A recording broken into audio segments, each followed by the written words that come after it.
O hermetismo, oficialmente, ele começa no século II depois de Cristo. Esse hermetismo que nasce no século II depois de Cristo, ele nasce com um compilado de textos que os gregos compilam, que vem do Egito, e que eles vão chamar de corpus hermético. Então, esse seria o primeiro corpo de hermetismo oficial que a gente teria, mas o corpus hermético ele já é uma adaptação grega aos escritos egípcios. O hermetismo original, ele provavelmente ele é mais antigo do que isso. Nem tinha o nome de hermetismo, ele provavelmente tinha o nome de Reca, que é o nome que a gente dá para a magia egípcia, ou ele tinha o nome simplesmente de filosofia egípcia. Os gregos foram... A gente tem muitos registros disso. Os gregos visitavam o Egito com muita constância, até antes do período helênico no Egito, e eles começaram a absorver a filosofia egípcia para a Grécia. Então a gente tem muita coisa na Grécia que é cópia das coisas que aconteceram no Egito. Os mitos elêusicos, os mitos órficos, são cópias dos mitos osíricos, ou dos mitos de Ísis. Então esses mitos são replicados pela Grécia, assim como o hermetismo acaba sendo replicado.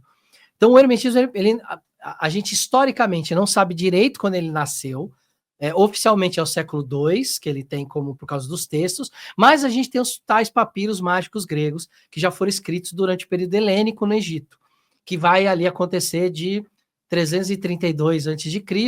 até mais ou menos o domínio romano, que vai acontecer ali por volta de 60 depois de Cristo, se eu não me engano. Nesse período, a gente vai ter... através desses papiros, uma boa ideia de como é que os egípcios e os gregos, ou seja, os helênicos que viviam lá, viviam a magia naquela época. Esses textos, era comum nesses séculos aí pós-Cristo, para eles ganharem um peso histórico, normalmente eles eram associados a uma figura mitológica.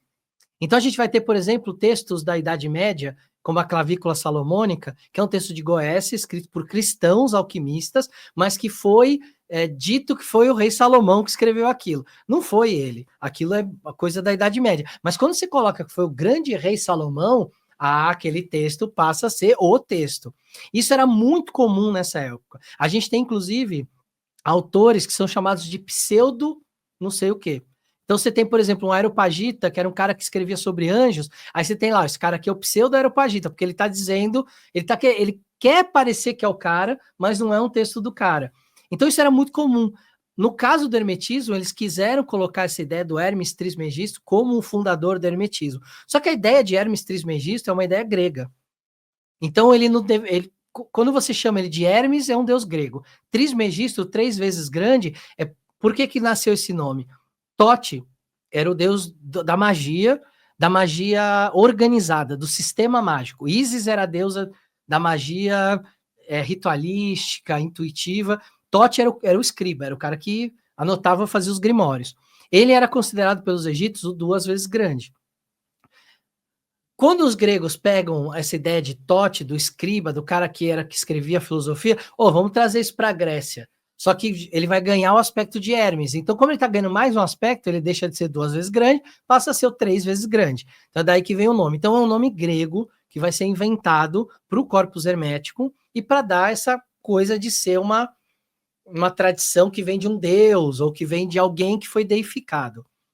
Era comum no Egito pessoas existentes serem deificadas? Não era comum, mas acontecia. Um caso é Imhotep.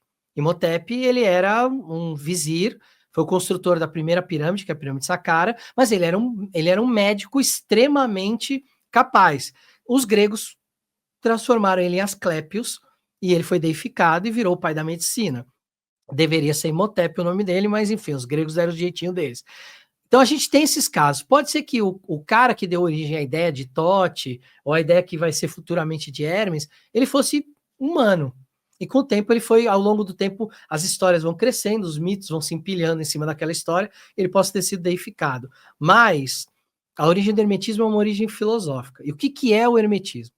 O hermetismo ele é uma tradição que nasce, então, dentro dessa meio ocidental, para juntar práticas mágicas. Isso é muito importante. Porque hoje em dia a gente acha que hermetismo é o Caibalion. E o Caibalion ele não é hermético, ele é hermeticista.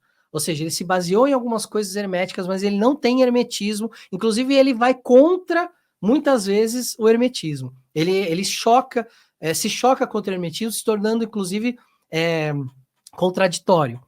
O que que é o hermetismo, então? A gente precisa entender o hermetismo por como ele era praticado. E eu vou dar um exemplo aqui que vai ilustrar bem. Foi encontrado, né, um desses papiros mágicos gregos, um egípcio, que ele estava com um problema seríssimo na época, para a gente ver como é que as pessoas antigamente eram muito diferentes da gente. Ele queria que a mulher que tinha largado ele voltasse para ele.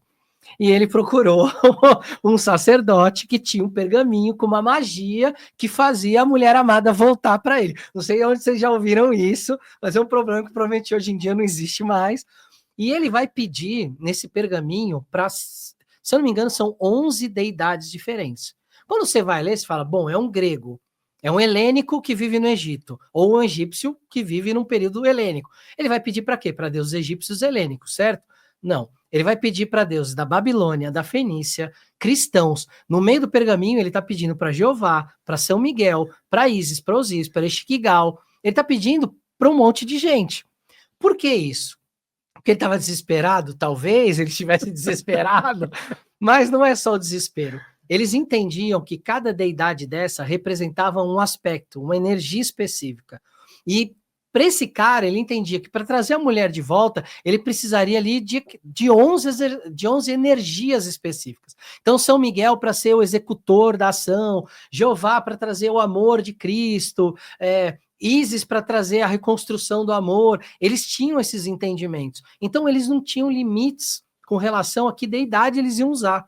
O entendimento hermético é um entendimento prático da magia. É o entendimento de que, se essa deidade ela tem essa função, ela me serve na magia. Mesmo que ela não seja do panteão do país onde eu vivo. Ainda mais no Egito, que naquela época era o centro do mundo. Alexandria era o porto onde era o centro do conhecimento mundial. Então você tinha ali uma galera no Egito que conhecia esses deuses estrangeiros, porque eles eram reverenciados, os rituais eram feitos no Egito também, por causa dos estrangeiros que viviam lá, eram muitos. Então isso era uma prática comum de conhecer os deuses. Pô, e essa sua deusa é para tal coisa? Pô, que legal, vou usar na minha magia aqui também. Então o hermetismo, ele passa a ser uma forma da humanidade entender as deidades como ferramentas de acesso para chegar num todo. Esse todo o hermetismo vai chamar de nous, que seria uma consciência que criou tudo. Para a gente chegar nessa consciência, a gente precisa expandir a nossa consciência, e parte da expansão da consciência é conhecer os deuses e todas as coisas. Então é parte do trabalho hermético. Vou dar um exemplo aqui. No Kybalion disse que não dá para chegar no todo. Não, ó, você vai se especializar e tudo, você vai ter lampejos de quem é o todo, mas você nunca vai conseguir chegar no todo, porque o todo é o todo. O hermetismo diz o contrário. Não, tudo que você fizer vai te aproximar cada vez mais do todo, até que em algum momento você se torne um com o todo. Esse é o básico do princípio hermético, de que existe essa consciência divina e que em algum momento a gente vai se tornar essa consciência também através do nosso trabalho mágico e do nosso trabalho de autoconhecimento. Gostou desse corte? Se você gostou, então você pode apreciar também o episódio completo. O link está aqui na descrição. E se você quiser material extra, convido que você acesse o Clube Consciência. Link também aqui na descrição. Que as melhores energias cheguem até você.